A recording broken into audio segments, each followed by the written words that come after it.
आप सभी विद्यार्थी का स्वागत है आपके अपने चैनल AK क्लासेस में। तो आज के क्लास में हम लोग मैट्रिक फाइनल परीक्षा 2025 के लिए संस्कृत का टॉप 30 VVI ऑब्जेक्टिव क्वेश्चन जो कि किताब से गेस किया गया प्रश्न है, और यह सभी क्वेश्चन कितनी बार आपके फाइनल बोर्ड परीक्षा में पूछा जा चुका है, और आने वाले फाइनल बोर्ड परीक्षा 2025 के लिए यह सभी क्वेश्चन इम्पोर्टेंट है। अगर यह सभी क्वेश्चन 30 ऑब्जेक्टिव क्वेश्चन आप लोग पढ़ लेते हैं तो इन प्रश्नों में से कई सारे प्रश्न हूबहू आपके फाइनल बोर्ड परीक्षा में देखने को मिलेगा।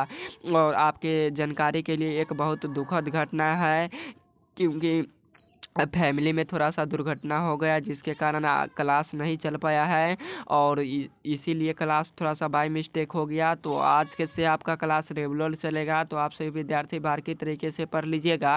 और बहुत ही जल्द आपके बीच ला रहे हैं 50 सब्जेक्टिव, क्या 50 सब्जेक्टिव साइंस और सोशल साइंस का लाएंगे, जो कि वही क्वेश्चन उसमें पढ़ाया जाएगा जो आपके फाइनल बोर्ड परीक्षा 2025 में डायरेक्ट टू डायरेक्ट लड़ जाएगा। और लघु प्लस दीर्घ उत्तरीय यानी 2 नंबर और 5 नंबर वाले में जितने भी ऑब्जेक्टिव क्वेश्चन सब्जेक्टिव क्वेश्चन पूछे जाते हैं वह सभी कराया जाएगा। और MCQ प्लस रहेगा और बुक प्लस MCQ यानी पूछे गए भी प्रश्न रहेंगे और वैसे प्रश्न जो बुक में भी रहेंगे, तो वह सभी क्वेश्चन आपके फाइनल बोर्ड परीक्षा में कराया जाएगा। तो आप सभी विद्यार्थी बारीकी तरीके से सभी क्वेश्चन को पढ़ लीजिएगा। तो आज का क्लास का यह 30 ऑब्जेक्टिव क्वेश्चन का जरूर क्लास कीजिए, इम्पोर्टेंट है। तो चलिए आज का क्लास स्टार्ट करते हैं। आज के क्लास का यह फर्स्ट नंबर क्वेश्चन है, उपनिषद के रचनाकार कौन है। हमें 1 नंबर क्वेश्चन में पूछा गया है उपनिषद के रचनाकार कौन है, तो उपनिषद के रचनाकार महर्षि वेद व्यास है। 1 का राइट आंसर सी होगा, महर्षि वेद व्यास। और आपसे क्वेश्चन पूछे मंगलम पाठ के रचनाकार कौन है, तो मंगलम पाठ के भी रचनाकार कौन है, तो यही महर्षि वेद व्यास है। तो आप लोग इन्हें जरूर याद कर लीजिएगा, मंगलम पाठ और उपनिषद दोनों की रचनाकार कौन है, तो महर्षि वेद व्यास है। तो आप लोग इन्हें याद रखिएगा। अगला नंबर क्वेश्चन है, नेक्स्ट नंबर 2 नंबर क्वेश्चन है, मंगलम पाठ के रचनाकार कौन है। मंगलम पाठ के रचनाकार कौन है, तो मंगलम पाठ के रचनाकार महर्षि वेद व्यास है। 2 का राइट आंसर सी होगा, महर्षि वेद व्यास। और मंगलम पाठ कहाँ से संकलित है, तो मंगलम पाठ उपनिषद से संकलित है। कहाँ से संकलित है, तो मंगलम पाठ उपनिषद से संकलित है। और उपनिषद की संख्या कितनी है, तो 108 है। कितनी है, तो उपनिषद की संख्या 108 है। तो साथ साथ आप लोग इन्हें भी याद रखिएगा, जो रिवाइज करवाते हैं उन्हें याद कर लीजिएगा। अगला नंबर क्वेश्चन है 3 नंबर, मंगलम पाठ में कितने मंत्र है। मंगलम पाठ में कितने मंत्र संकलित है, यानी कितने मंत्र है, तो मंगलम पाठ में टोटल 5 मंत्र है। कितने मंत्र है, तो 5 मंत्र है। 3 का राइट आंसर सी होगा, 5 मंत्र है। और मंगलम पाठ उपनिषद से लिया गया है। मंगलम पाठ के रचनाकार कौन है, तो महर्षि वेद व्यास है। तो आप लोग उन्हें याद रखिएगा। अगला नंबर क्वेश्चन है, नेक्स्ट नंबर है, अणु से भी छोटा क्या है। अणु से भी छोटा कौन है, तो अणु से भी छोटा और सूक्ष्म से भी सूक्ष्म कौन है, तो अणु से भी छोटा और अणु से भी छोटा हमारा आत्मा है। 4 का राइट आंसर बी होगा, आत्मा है।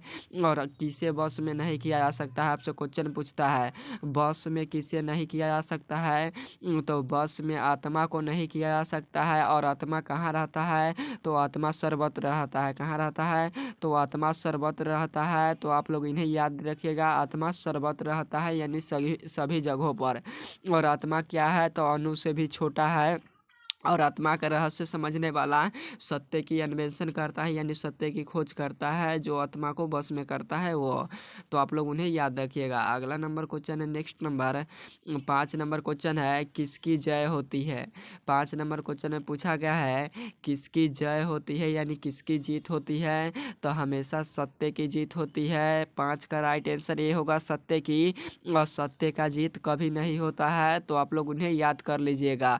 और आपसे पूछे किसकी विजय होती है, तो किसकी विजय पूछे या जय पूछे, क्या किसकी विजय होती है या जय होती है, तो यही सत्य की विजय भी होती है, यानी जीत भी और जय भी होती है। तो आप लोग उन्हें याद रख लीजिएगा। अगला नंबर क्वेश्चन है, नेक्स्ट नंबर 6 नंबर क्वेश्चन है, नदियाँ, क्या यहाँ पर लिखा है, यहाँ पे टाइपिंग मिस्टेक है, नदियाँ कहाँ मिलती है, यहाँ पे होना चाहिए नदियाँ कहाँ मिलती है, तो नदियाँ समुद्र में मिल जाती है। 6 का राइट आंसर सी होगा, समुद्र में मिल जाती जाती है और नदियाँ क्या छोड़कर समुद्र में मिल जाती हैं? तो नदियाँ अपना नाम और रूप, क्या नाम और रूप दोनों को छोड़कर समुद्र में मिल जाती है। क्या नाम और रूप दोनों को छोड़कर नदियाँ समुद्र में मिल जाती है। तो आप लोग याद रखिएगा, इसका राइट आंसर सी होगा, 6 का राइट आंसर सी होगा।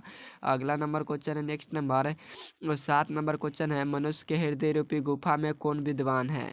मनुष्य के हृदय रूपी गुफा में सदैव कौन विद्वान है? तो मनुष्य के हृदय रूपी गुफा में सदैव आत्मा अवस्थित रहता है। 7 का राइट आंसर ये होगा, आत्मा।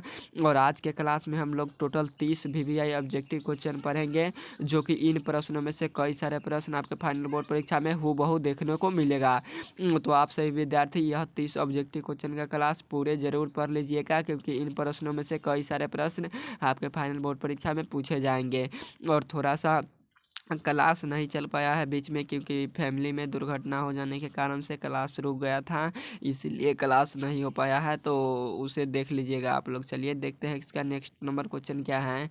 नेक्स्ट नंबर क्वेश्चन है, विद्वान अपना नाम छोड़कर किस में मिल जाता है? और आज से क्लास चलेगा आपका, पर डे चलेगा क्लास, जो कि आपका एग्ज़ाम का बहुत ही कम समय बचा हुआ है। तो आज से क्लास पर डे चलेगा और सोशल साइंस और साइंस में ला रहे हैं सब्जेक्टिव क्वेश्चन, जो कि ऑब्जेक्टिव क्वेश्चन का इतना क्लास चल गया है। तो आप लोग उसे नहीं देखे हैं तो प्लेलिस्ट बना हुआ है, उसमें जाइए और सभी क्लासों को देख लीजिए बारीकी तरीके से। और ला रहे हैं लगभग 100 प्लस सब्जेक्टिव क्वेश्चन का क्लास लाएंगे। तो आप सभी विद्यार्थी जरूर उन्हें करिएगा सोशल साइंस में, क्योंकि वैसे क्वेश्चन पढ़ाए जाएंगे जो आपके फाइनल बोर्ड परीक्षा में डायरेक्ट टू डायरेक्ट लड़ जाएंगे। ये हमारा गारंटी है 2025 के लिए। कब? तो 2025 के लिए। तो आप सभी विद्यार्थी बारीकी तरीके से पढ़िएगा। 8 नंबर क्वेश्चन में पूछा गया है, विद्वान अपना नाम छोड़कर किस में मिल जाता है? तो यह परमात्मा में मिल जाता है। किस में मिल जाता है? तो यह परमात्मा में मिल जाता है। और नदियाँ अपना नाम और रूप को छोड़कर किस में मिल जाता है? तो वह समुद्र में मिल जाता है। तो आप लोग दोनों क्वेश्चन को बारीकी तरीके से याद रखिएगा। अगला नंबर क्वेश्चन है, नेक्स्ट नंबर 9 नंबर क्वेश्चन है, देवलोक का मार्ग किससे प्राप्त होता है? देवलोक का मार्ग किससे प्राप्त होता है? तो देवलोक का मार्ग सत्य से प्राप्त होता है। 9 का राइट आंसर ये होगा, सत्य से प्राप्त होता है।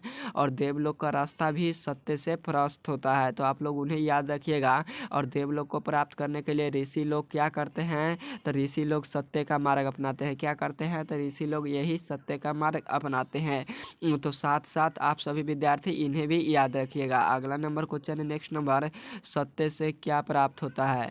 सत्य से क्या प्राप्त होता है? तो सत्य करेंगे तो देवलोक जाएंगे। 10 का राइट आंसर सी होगा, देवलोक प्राप्त होता है सत्य से। अगला नंबर क्वेश्चन है, नेक्स्ट नंबर 11 नंबर क्वेश्चन है, मृत्यु को वश में कौन कर लेता है? मृत्यु को वश में कौन कर लेता है? तो साधक पुरुष यानी विद्वान पुरुष कर लेता है।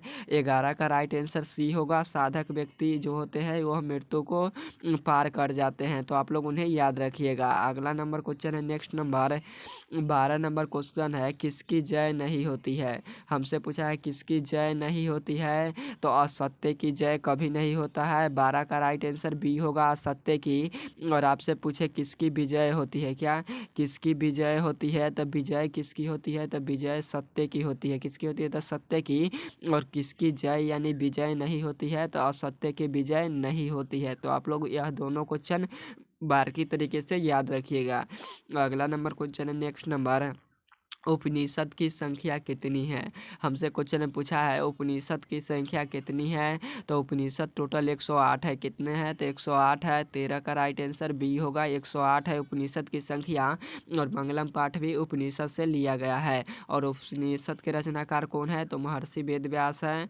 और महर्षि वेदव्यास ने क्या लिखा है? तो मंगलम पाठ को। तो आप लोग उन्हें याद रखिएगा। और थोड़ा सा फुल साउंड पे आप लोग पढ़ाई कीजिएगा, क्योंकि आप हमारा आवाज़ आपके पास थोड़ा सा कम जाता होगा, जानते हैं, इसलिए आप सभी विद्यार्थी फुल साउंड पे सुनिएगा। अगला नंबर क्वेश्चन है, नेक्स्ट नंबर 14 नंबर क्वेश्चन है, उपनिषद में किस महिमा का वर्णन किया गया है? उपनिषद में किस महिमा का वर्णन किया गया है? तो यह परमात्मा का वर्णन किया गया है। 14 का राइट आंसर डी होगा, परमात्मा का वर्णन किया है। और परमात्मा कहाँ रहते हैं? तो परमात्मा सर्वत्र रहते हैं। कहाँ रहते हैं? तो परमात्मा सर्वत्र रहते हैं। तो आप सभी विद्यार्थी इन्हें याद रखिए। अगला नंबर क्वेश्चन क्वेश्चन है नेक्स्ट नंबर 15 नंबर क्वेश्चन है सत्य का मुंह किससे ढका है। सत्य का मुंह किससे ढका है, तो सत्य का मुंह हिरण्मय पात्र से ढका है। 15 का राइट आंसर डी होगा, यानी स्वर्ण जैसे पात्र यानी स्वर्णमय पात्र से सत्य का मुंह ढका है। और आपसे क्वेश्चन पूछता है सत्य धर्म के लिए किसे हटा देना चाहिए, तो सत्य धर्म के लिए यही हिरण्मय पात्र को हटा देना चाहिए। किसको, तो हिरण्मय पात्र को हटा देना चाहिए। अगला नंबर क्वेश्चन है नेक्स्ट नंबर 16 नंबर क्वेश्चन है सत्य का खजाना कहाँ है। सत्य का खजाना कहाँ है, तो सत्य का खजाना देवलोक में है। 16 का राइट आंसर सी होगा, देवलोक है। अगला नंबर क्वेश्चन है नेक्स्ट नंबर क्वेश्चन है उपनिषद के अंतिम भाग में किसका सिद्धांत है।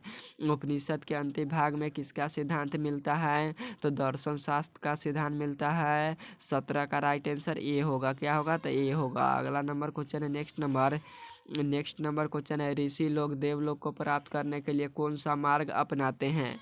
ऋषि लोग देवलोक को प्राप्त करने के लिए कौन सा मार्ग अपनाते हैं, तो वह सत्य का मार्ग अपनाते हैं हमेशा। 18 का राइट आंसर बी होगा। अगला नंबर क्वेश्चन है नेक्स्ट नंबर 19 नंबर क्वेश्चन है प्राणियों के हृदय रूपी गुफा में कौन बंद है। प्राणियों के हृदय रूपी गुफा में कौन बंद है, तो प्राणियों के हृदय रूपी गुफा में आत्मा अवस्थित है।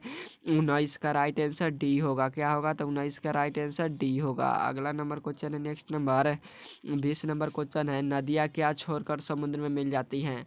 नदियाँ क्या छोड़कर समुद्र में मिल जाती हैं, तो नदियाँ अपना नाम और रूप दोनों को छोड़कर समुद्र में मिल जाती है। इस क्वेश्चन का राइट आंसर सी होगा, नाम और रूप दोनों को छोड़कर कहाँ मिल जाती है, तो समुद्र में। कहाँ, तो समुद्र में मिल जाती है नदियाँ अपने नाम और रूप दोनों को छोड़कर। अगला नंबर क्वेश्चन है नेक्स्ट नंबर 21 नंबर क्वेश्चन है सत्य धर्म के लिए किसको हटा देना चाहिए। सत्य धर्म अपनाने के लिए किससे हटा देना चाहिए, तो हिरण्मय पात्र को हटा देना चाहिए। 21 का राइट आंसर डी होगा, हिरण्मय पात्र को हटा देना चाहिए। अगला नंबर क्वेश्चन है नेक्स्ट नंबर 22 नंबर क्वेश्चन है साधक पुरुष किसको पार कर लेता है। साधक पुरुष किसको पार कर लेता है, तो साधक पुरुष मृत्यु को वश में कर लेता है। 22 का राइट आंसर ये होगा, मृत्यु को वश में कर लेता है कौन, तो यही साधक पुरुष कर लेता है। अगला नंबर क्वेश्चन है नेक्स्ट नंबर 23 नंबर क्वेश्चन है ईश्वर क्या है। ईश्वर क्या है, तो ईश्वर हमेशा सत्य का खजाना है।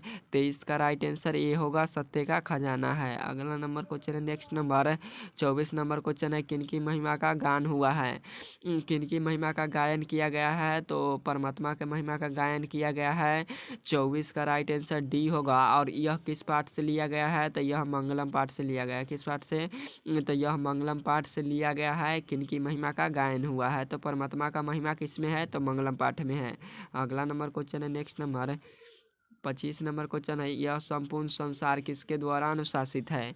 यह पूरा संसार किसके द्वारा अनुशासित है, तो यह संपूर्ण संसार परमात्माओं के द्वारा अनुशासित है। 25 का राइट आंसर बी होगा, परमात्माओं के द्वारा अनुशासित है। अगला नंबर क्वेश्चन है नेक्स्ट नंबर 26 नंबर क्वेश्चन है किसे बस में नहीं किया जा सकता है। किसे बस में नहीं किया जा सकता है, तो आत्मा को बस में कभी भी नहीं किया जा सकता है। 26 का राइट आंसर ए होगा, आत्मा को बस में नहीं किया जा सकता है, क्योंकि आत्मा अणु से भी छोटा और सूक्ष्म से भी सूक्ष्म है, तो आप लोग उन्हें याद रखिएगा। अगला नंबर क्वेश्चन है नेक्स्ट नंबर पाटलिपुत्र पटना के नाम से कब से विख्यात हुआ। पाटलिपुत्र पटना के नाम से कब से प्रसिद्ध यानी विख्यात हुआ, तो यह मध्यकाल में हुआ। कब हुआ, तो यह मध्यकाल में हुआ। 27 का, थोड़ा सा 1 मिनट कॉल आ गया।